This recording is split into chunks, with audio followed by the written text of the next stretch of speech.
Bonjour, je suis Viviane. Bienvenue sur cette chaîne Vivi Cancer. Je témoigne du cancer que j'ai eu, donc carcinome infiltrant non spécifique, hormonodépendant grade 3 au sein droit et carcinome canalaire, je ne sais plus exactement le terme, grade 2 à gauche. Je me suis fait opérer le 6 février. Je vous fais un petit résumé vite fait. Je me suis fait opérer le 6 février une première fois par deux chirurgiennes, une de chaque côté. À droite, ça se passe très bien, les cicatrices sont nickel. À gauche, c'est la boucherie. Faut dire ce qui est, hein, les choses par leur nom. Donc déjà, la chirurgienne m'a loupé, c'est-à-dire elle devait enlever une marge de 2 mm et demi autour de la tumeur et elle a enlevé que un demi-millimètre. Donc elle a été obligée d'y revenir, retour à la table d'opération. C'était le 24 mars. Depuis, donc, ce qui s'est passé, donc, même pas 8 jours après, j'avais trop mal, je suis allée voir mon médecin traitant et il m'a donné de la fifine. Pour que ce soit un peu plus efficace que le isontalgique que j'avais de ma chirurgienne. Le lendemain, je retourne à l'hôpital en urgence, donc 2h15 de route, aller 2h15 retour. Genre, je m'amuse, hein, je fais exprès. Et donc l'interne m'a fait une ponction parce que il y a ce qu'ils appellent une collection qui s'était formée et qui me faisait mal dans le sein gauche, donc. Donc ça c'était 8 jours après l'opération. J'ai une infirmière qui est revenue le lendemain, qui m'a repressé sur le sein et qui a réussi à m'enlever encore du liquide. J'avais toujours mal, ça a regonflé, rebelote. On retourne donc 2 jours plus tard, c'était vendredi, donc avant-hier. Je suis retournée à l'hôpital et l'interne m'a repressé sur le sein pour refaire sortir le liquide. Et ensuite, elle m'a fait une irrigation avec du sérum physiologique. Alors en fait, la collection, donc l'abcès en fait, ça sort par un tout petit trou au niveau du mamelon, donc au niveau de la cicatrice qui était en train de péniblement se former. Et donc là, j'ai un trou qui fait quoi, 2 mm à peu près sur 1 mm, charmant. Mais au moins ça sort. Elle m'a dit s'il faut que ça sorte, si ça sort, c'est bon signe.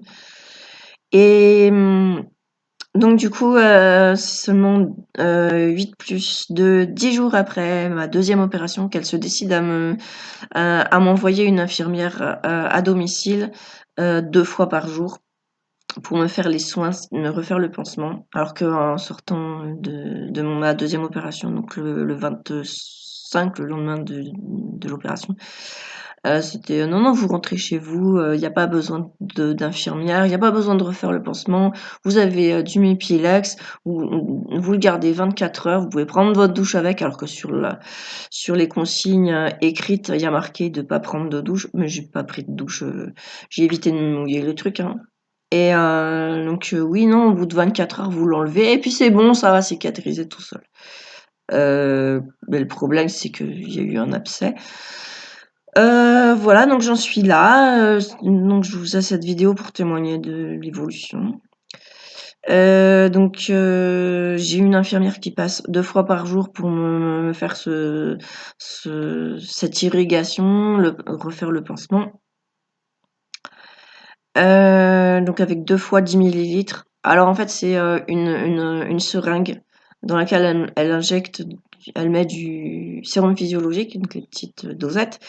Et après avoir pressé pour enlever le liquide qui contient du sang, du pus, de la lymphe, je sais pas trop quoi, enfin des bactéries, ça a été envoyé aux analyses.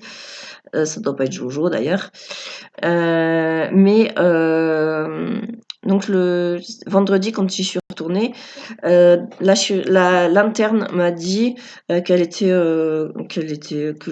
l'aspect du liquide qui sortait, une fois qu'elle a eu mis le sérum physiologique, au niveau aspect, ça lui convenait. Donc du coup, elle m'a dit qu'elle maintenant, elle espérait que ça cicatrise vraiment très vite et que ça évite de retourner sur la table d'opération une troisième fois. Donc on espère bien, hein, parce que je commence à être fatiguée là et là-bas. Et puis donc j'ai cette infirmière qui vient 2 fois par jour, matin et soir, pour me represser dessus puisque ça gonfle, hein, toujours entre-temps, pour represser, pour faire sortir du liquide, ensuite m'injecter avec la seringue. Alors ça fait froid, le sérum physiologique, ça fait du bien. Bon, ça coule à moitié à côté. Quand je dis à moitié, c'est bref. Et voilà. Je sais plus ce que j'étais en train de dire. Donc 2 fois par jour, donc j'ai cette infirmière qui vient, qui me refait le pansement. Je dois revoir en coup de vent l'interne le 9 avril. Éventuellement, je reverrai la chirurgienne si elle est dispo, donc c'est la bouchère. Je l'appelle comme ça, désolée, hein. Faut mettre les noms. Je l'ai trouvée compétente, vous, hein? Pas exagérer. Et en plus, maintenant j'ai la certitude qu'elle m'a pas mis de fil pour me recoudre le côté gauche. Je vois là très bien la différence avec le côté droit. Au niveau du côté droit, les coutures n'ont pas lâché. À gauche, il y a quoi? Donc déjà, il y a,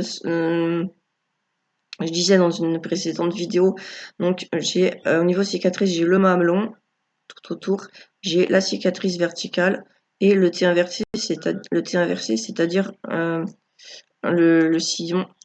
Donc au niveau de la cicatrice verticale, la peau, elle n'est pas jointive en haut au niveau à la jonction avec le mamelon. Elle aurait dû être jointive comme ça. Non, c'est pas jointif, il y a un trou d'1 centimètre.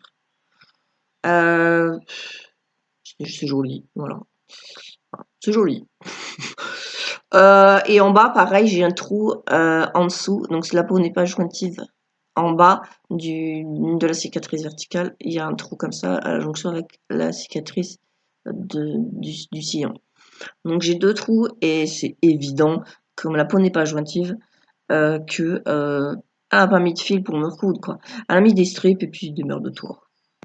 Non, non, mais je constate, c'est tout. Je constate. Ça s'ouvre de partout, ça craque de partout, tellement c'est en tension, ça regonfle. Bon, c'est normal que ça gonfle, ok, mais pourquoi à droite elle m'a fait les choses, c'est correct. Et en plus elle m'a fait la chaîne ganglionnaire, donc voilà, non, à droite il y a rien à dire, c'est correct, ça cicatrise correctement.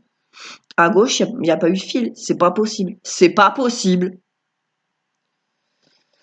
Donc je vais pas m'énerver. Il y a un truc que ma sœur m'a dit que j'ai adoré, c'est pas parce que tu veux pas faire de chimio qu'il faut qu'elle te laisse avec des cicatrices bizarres.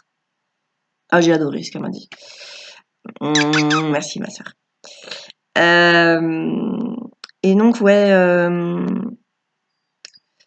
donc par rapport à ça, qu'est-ce que je voulais vous dire de plus? Oui, alors donc le 9, je dois retourner voir l'interne. Peut-être qu'en coup de vent, je croiserai la chirurgienne.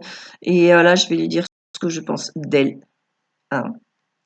Je pense que d'ailleurs, je vais pas rester très longtemps allongée parce que dépendante de quelqu'un qui est debout ou même assis, ça commence à bien faire.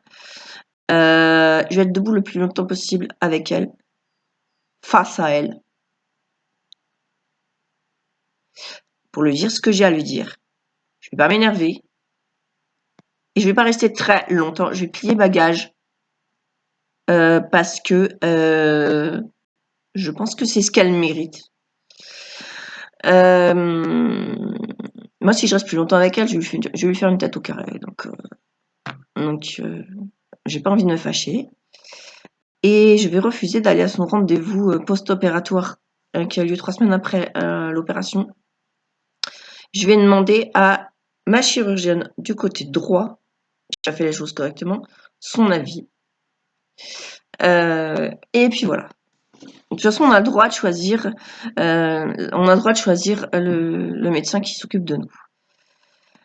Ouais, parce que la chirurgienne côté gauche, là, elle est très souriante, très agréable, très gentille, machin. Et ça suffit pas. Moi, je veux quelqu'un de compétent.